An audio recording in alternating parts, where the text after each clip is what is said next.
My name is Michael Carter, and until recently, I thought my life was as close to perfect as it could get. I had a beautiful wife named Emily, a cozy home in the suburbs of Chicago, and a job that paid well enough for us to live comfortably. We'd been married for 8 years, and though we didn't have kids yet, our love felt strong, or so I believed. Emily was everything I ever wanted in a partner: kind, intelligent, and full of life. She lit up every room she walked into with her smile, and people were naturally drawn to her warmth. Her best friend, Sarah Thompson, was practically part of our family. They'd known each other since college, and their bond was unshakable, or so I thought. It all started on an ordinary Tuesday evening when something small caught my attention. Emily had left her phone on the kitchen counter while she went upstairs to change. A notification popped up, a message from someone named JD. It read, "Can't wait to see you tomorrow. Same place." I froze. Who was JD? Why did this person sound so familiar with my wife? My heart began racing, but before I could think too much about it, Emily came back downstairs, humming softly to herself. She picked up her phone without noticing the screen, kissed me on the cheek, and said, "Dinner smells amazing." That night, I couldn't sleep. The words replayed in my mind over and over again. Same place? What did that even mean? Was it work-related? A casual acquaintance? Or something else entirely? The next morning, I tried to push the thought away. Maybe I was overreacting. After all, Emily wasn't the type to keep secrets, or at least, that's what I told myself. But doubt lingered like a shadow, growing darker with each passing hour. Later that week, we attended a party hosted by one of Emily's coworkers. Everyone was laughing, drinking, and enjoying themselves. Even Sarah was there, looking unusually cheerful after a few glasses of wine. As the night wore on, I found myself sitting beside her on the couch, making small talk about nothing in particular. And then, almost out of nowhere, she leaned closer to me, her voice slurring slightly. "You know, Mike," she said, her eyes glassy but piercing, "sometimes people do things they don't mean to, things they can't take back." Her words sent a chill down my spine. "What are you talking about, Sarah?" I asked, trying to keep my tone light. She hesitated, glancing around the room as if searching for an escape. Then, with a nervous laugh, she shook her head. "Never mind. Forget I said anything?" But I couldn't forget. Those words echoed in my mind long after the party ended, gnawing at me like a persistent ache. Something was wrong. I could feel it in my gut. And deep down, I knew I wouldn't rest until I uncovered the truth. The days following the party were a blur of unease and unanswered questions. Sarah's cryptic comment haunted me, replaying in my mind like a broken record. What had she meant by things they can't take back? Was she talking about Emily? About us? Or was it just the ramblings of someone who'd had too much to drink? I tried to act normal around Emily, but inside, I was unraveling. Every little thing she did seemed suspicious now. The way she smiled when her phone buzzed, the hurried tone of her voice during certain calls, even the way she avoided meeting my eyes sometimes. Was I imagining all of this, or was there really something going on? One evening, after dinner, I decided to test the waters. We were sitting on the couch watching TV, or rather, pretending to watch TV. Neither of us was paying much attention to the screen. "So," I said casually, glancing at her from the corner of my eye, "how's work been lately?" Emily shrugged, not looking away from the television. "Fine, I guess. Same old stuff." "Anyone new in the office?" I asked, trying to sound nonchalant. "Any interesting coworkers?" She finally turned to look at me, her brow furrowing slightly. "Not really. Why do you ask?" "No reason," I replied quickly, forcing a smile. "Just making conversation." But her expression told me she wasn't convinced. For a brief moment, I thought I saw something flicker across her face. Guilt? Fear? Or maybe I was just projecting my own suspicions onto her. That night, as we lay in bed, I couldn't stop thinking about JD. Who was this person, and why were they texting my wife? I wanted to confront Emily directly, but something held me back. If I accused her without proof, it could destroy what little trust we still had left. Instead, I decided to dig deeper. Over the next few days, I started paying closer attention to Emily's habits. I noticed that she often left the house early in the morning, claiming she needed coffee before work. But one day, curiosity got the better of me, and I followed her. I parked a few cars behind hers at the cafe where she supposedly went every morning. From a distance, I watched as she stepped out of her car, not alone.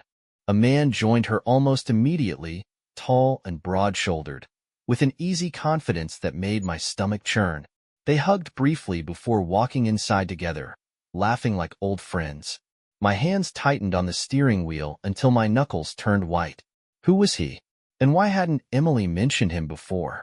For the rest of the day, I felt like I was drowning in anger and confusion. Part of me wanted to march into that cafe and demand answers, but another part, the rational part, knew I needed more evidence before I could accuse her of anything. That evening, when Emily came home, she seemed oblivious to the storm brewing inside me. She kissed me hello, chatted about her day, and acted as if everything was perfectly fine. But I couldn't shake the image of her with that man, their laughter echoing in my ears like a cruel taunt. As the days passed, my obsession with uncovering the truth grew stronger. I knew I couldn't handle this alone.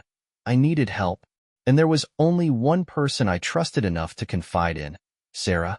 Even though her drunken slip at the party had planted the seed of doubt in my mind, I also knew she cared deeply about Emily. If anyone would tell me the truth, it would be her. But getting her to open up wouldn't be easy, not without risking our friendship. Little did I know, the next time I spoke to Sarah, she would reveal far more than I ever expected. It took me a few days to gather the courage to approach Sarah again. I knew I had to tread carefully. She was Emily's best friend, after all, and if she sensed that I was prying too hard, she might shut me out completely. But I also knew I couldn't keep living in this limbo of suspicion and doubt. I invited her over for coffee on a quiet Saturday afternoon while Emily was out running errands. When Sarah arrived, she seemed nervous, glancing around the house as though expecting Emily to walk through the door at any moment. "Hey, Mike," she said with a forced smile, setting her bag down on the counter. "What's up?" "I just wanted to talk," I replied, pouring us both cups of coffee. "You've seemed off lately. Is everything okay?" She hesitated, fidgeting with the handle of her mug. "Everything's fine. Why wouldn't it be?" I sighed, deciding to cut straight to the chase. "Sarah, I need to ask you something, and I want you to be honest with me. That night at the party, when you said people do things they can't take back, what did you mean by that?" Her face paled, and she looked away, avoiding my gaze. "I don't know what you're talking about." "Yes, you do," I pressed, leaning forward. "You were talking about Emily, weren't you? Is there something going on with her? Something she hasn't told me?" For a long moment, Sarah didn't say anything. She stared into her coffee cup as if searching for answers at the bottom of it. Finally, she let out a shaky breath and whispered, "Mike, I don't think I should." "Please," I interrupted, my voice cracking with desperation. "If there's something wrong, I deserve to know.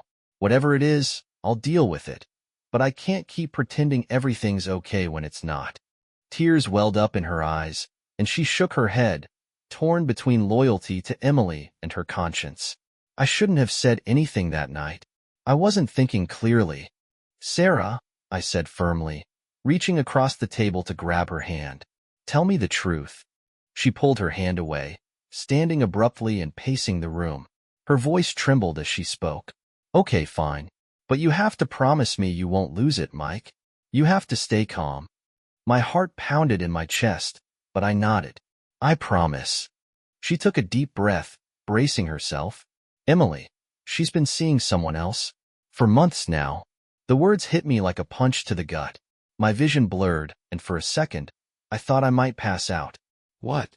I managed to choke out. "Who?" It's JD, she admitted, her voice barely above a whisper. "Jonathan Davis. He works with her at the firm. They started as friends, but then it turned into more." I felt sick. Betrayal burned in my chest like acid, and my hands clenched into fists beneath the table. "How long has this been going on?" I demanded, struggling to keep my voice steady. "A few months," she confessed, tears streaming down her face now. "She didn't want to hurt you, Mike. She kept saying she was going to end it, but she never did." Why didn't you tell me sooner? I asked, my tone sharper than I intended. You're supposed to be her best friend and mine. I know, she cried, wiping her eyes with the back of her hand. But I promised her I wouldn't say anything. And I didn't want to ruin your marriage. I thought maybe she'd come clean eventually. I stood up abruptly, unable to sit still any longer. My mind raced with questions, anger, and pain. How could Emily do this to me? To us? All those years together, all the promises we'd made, they meant nothing to her? As much as I wanted to scream, to break something, to lash out at Sarah for keeping this secret, I forced myself to remain calm. Deep down, I knew she was only trying to protect Emily, and maybe even me. But that didn't make the betrayal sting any less. When does she see him? I asked coldly, my emotions locked away behind a wall of icy resolve. She meets him during lunch breaks sometimes, Sarah replied hesitantly. And other times, too. I don't know all the details. I nodded slowly, my jaw tightening. Thank you for telling me, I said, though my voice lacked warmth. I'll figure out what to do from here. Sarah looked at me with wide, fearful eyes. Mike, please, don't do anything rash. This isn't just about revenge. It's about healing. Healing? I repeated bitterly, turning away from her. We'll see. As she left the house a short while later, I felt hollow inside, like a shell of the man I used to be. The woman I loved, the woman I trusted with my whole heart, had betrayed me in the worst possible way. And now, I had to decide how to move forward. But one thing was certain. Emily would pay for what she'd done. Not because I hated her, but because love turned sour leaves nothing but bitterness in its wake. After Sarah left, I sat alone in the quiet house, staring at the wall as my mind churned with thoughts of betrayal and revenge.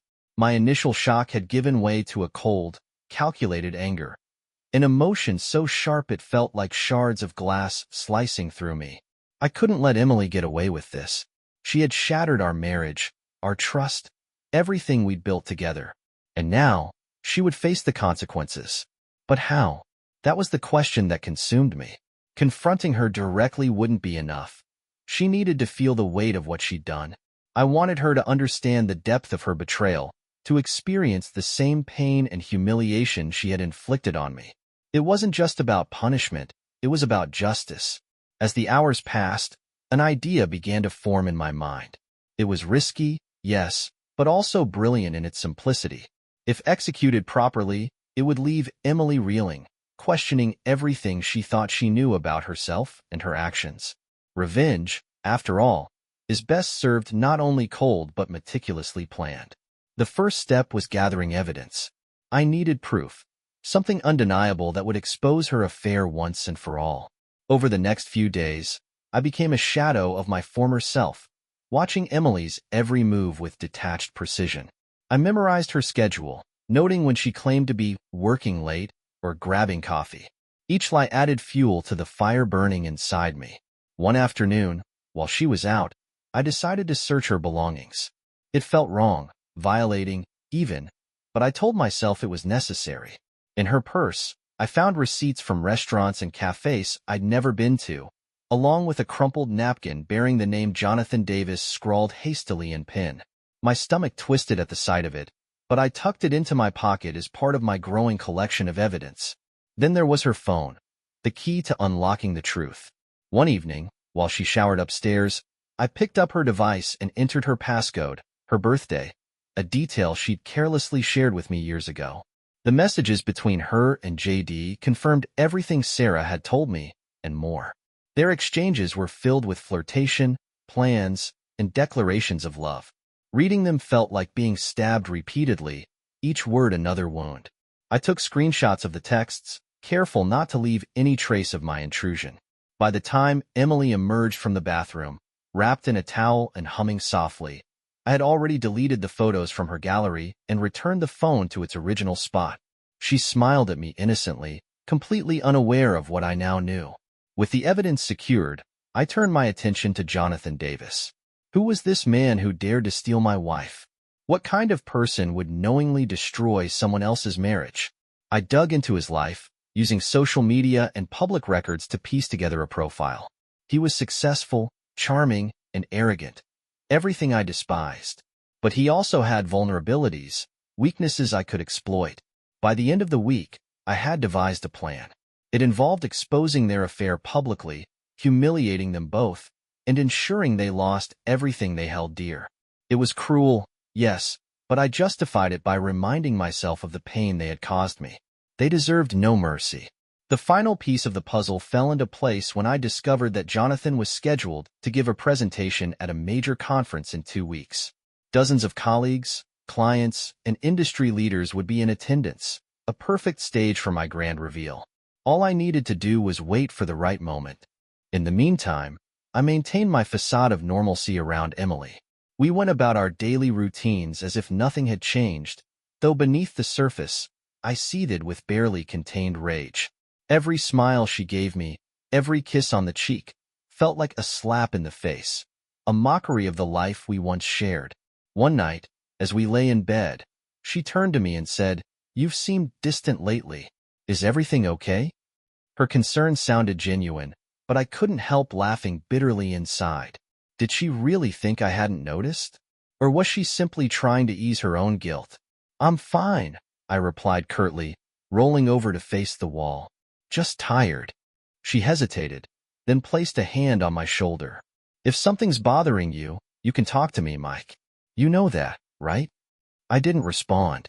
Instead, I closed my eyes and imagined the look on her face when she realized her secret was no longer safe. When the world saw her for who she truly was. Soon, Emily. Very soon. The days leading up to Jonathan's conference felt like an eternity.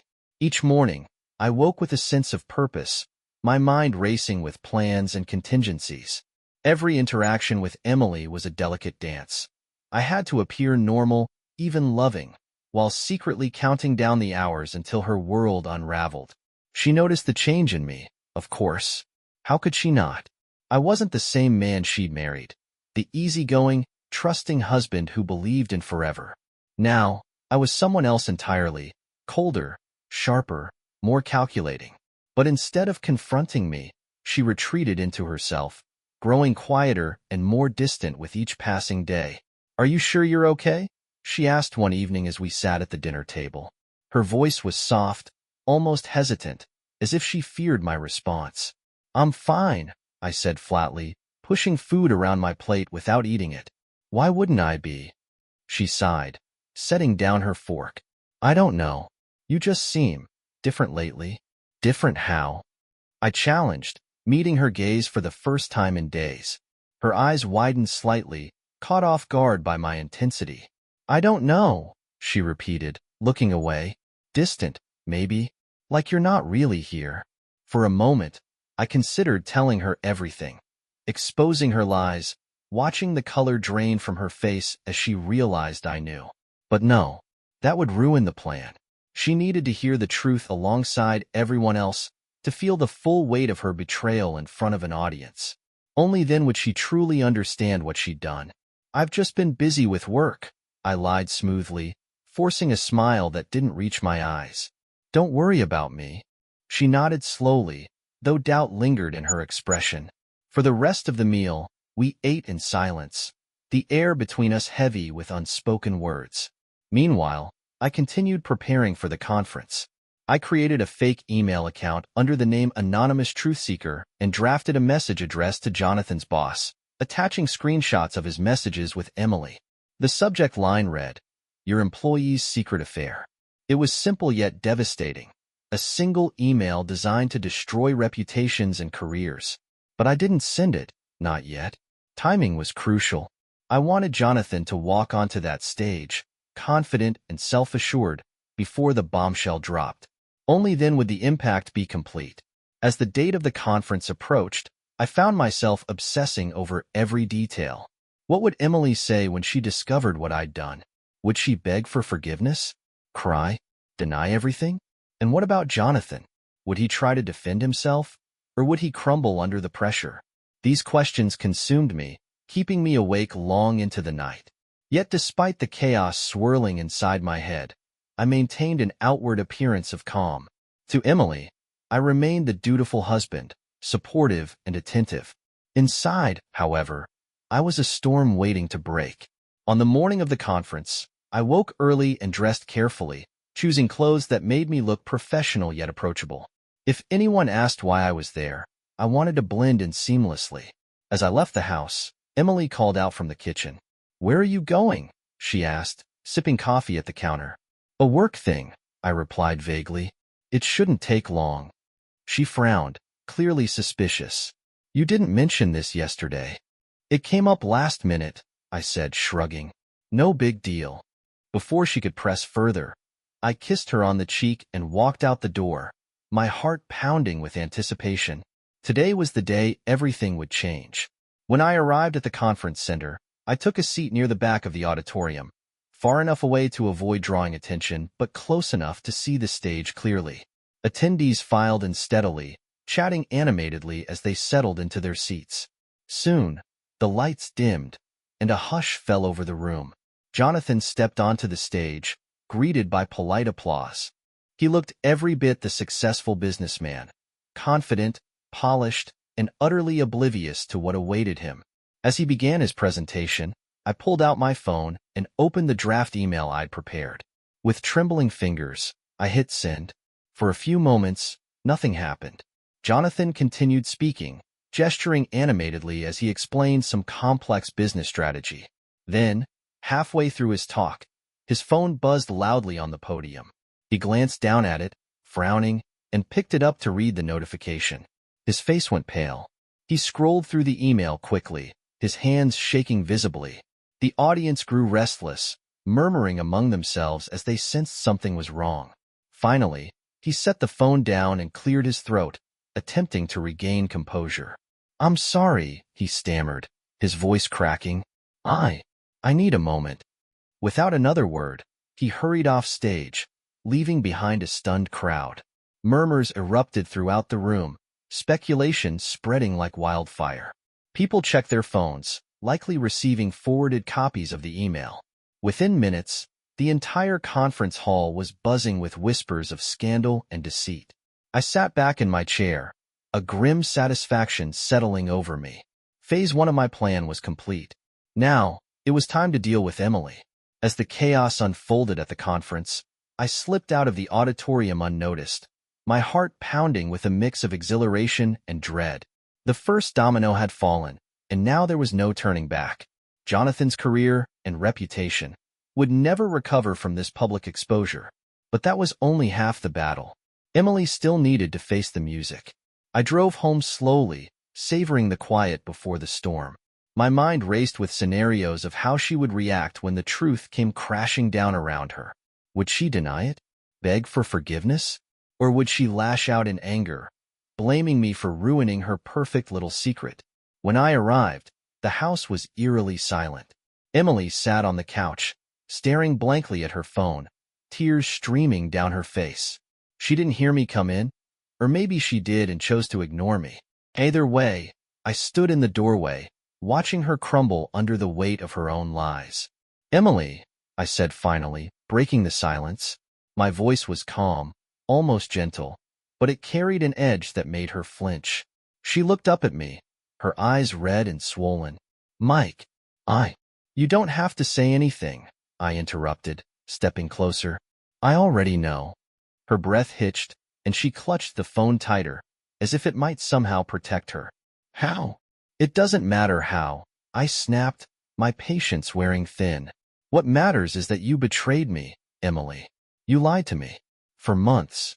"I'm so sorry," she whispered, her voice trembling. "I never meant for this to happen. It just started as something innocent, and then—" "Innocent?" I repeated, my voice rising. "You call sneaking around behind my back innocent? You call destroying our marriage innocent?" "I didn't mean to hurt you," she cried, standing abruptly. "I love you, Mike. I do. But things between us, they weren't working anymore. I felt trapped, suffocated. So you decided to cheat on me instead of talking to me?" I shot back, my anger boiling over. "You couldn't have picked up the phone and told me you were unhappy? That you wanted out? No. You chose deception, lies, betrayal." She collapsed back onto the couch, sobbing uncontrollably. I'm sorry. I'm so sorry. But her apologies meant nothing to me now. They were hollow words, empty promises meant to ease her guilt. I turned away from her, unable to look at her tear-streaked face any longer. This isn't about apologies, I said coldly. It's about consequences. You made your choice, Emily. Now you'll live with it. The days following the conference were a blur of media coverage and scandal. Jonathan's affair became headline news, dissected endlessly by gossip blogs and tabloids. His company issued a statement condemning his actions and announcing his immediate termination. Meanwhile, Emily's role in the drama spread like wildfire among our friends and acquaintances. Our once private lives were now laid bare for the world to judge. At first, Emily tried to defend herself, insisting that she had been manipulated by Jonathan. But nobody believed her, not even Sarah, who stopped returning her calls after learning the full extent of the betrayal. Isolated and humiliated, Emily withdrew into herself, barely leaving the house except to buy groceries or run errands. For my part, I maintained a stoic demeanor, refusing to engage in arguments or emotional outbursts. Inside, however, I was torn. Part of me relished seeing Emily suffer. Another part, the part that still remembered the woman I'd fallen in love with, ached with sadness. We had built a life together, shared dreams and memories. And now, all of that was gone, reduced to ashes by her choices. One evening, as we sat in separate corners of the living room, I broke the tense silence. We need to talk about what happens next. Emily looked up, startled. What do you mean? Our marriage, I clarified. It's over. There's no coming back from this. She nodded slowly, fresh tears welling in her eyes. I understand. We'll sell the house, I continued, ignoring the lump forming in my throat. Split everything evenly. And then, we go our separate ways. What about the business? She asked hesitantly. Your investments? They're mine, I replied firmly. You forfeited any claim to them the moment you decided to betray me. She didn't argue, which surprised me. Perhaps she knew she deserved nothing less than exile. Or perhaps she simply didn't care anymore. In the weeks that followed, I threw myself into dismantling our life together. Selling the house was harder than I expected. It wasn't just a building. It was a repository of memories, both good and bad. Every room reminded me of moments we'd shared. Laughter in the kitchen, lazy Sundays on the couch, whispered conversations late at night. But I forced myself to move forward. I rented a small apartment downtown, far enough away to start fresh, but close enough to keep tabs on Emily. She moved in with her parents, too ashamed to face the world alone. Rumor had it that she was seeing a therapist, though whether it was to cope with guilt or salvage her crumbling psyche, I couldn't say. Work became my refuge. I poured all my energy into projects, meetings, and deadlines, determined to prove that I could thrive without her. Colleagues noticed the change in me. They said I seemed more focused, driven, almost ruthless. I didn't correct them. Let them think what they wanted. At least I was moving forward. Still, there were nights when loneliness crept in, wrapping its icy fingers around my heart. Nights when I wondered if revenge had truly brought me peace, or if it had only deepened the void inside me. Months passed, and life began to settle into a new rhythm.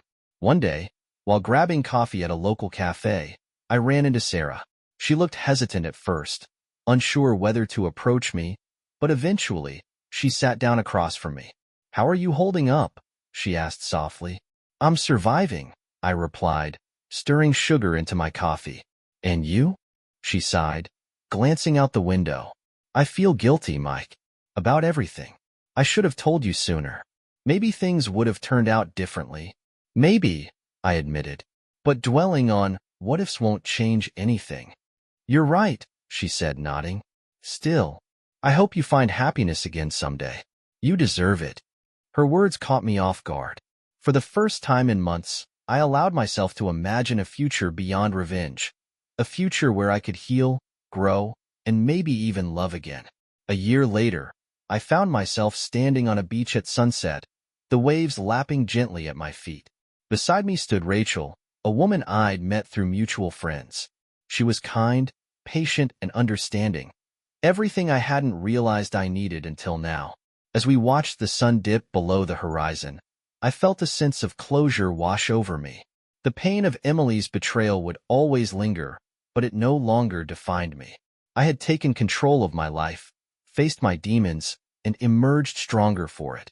Rachel reached for my hand, squeezing it lightly. Ready to head back? I smiled, feeling a warmth I hadn't felt in years. Yeah, let's go. And for the first time in a long time, I believed in the possibility of a brighter tomorrow.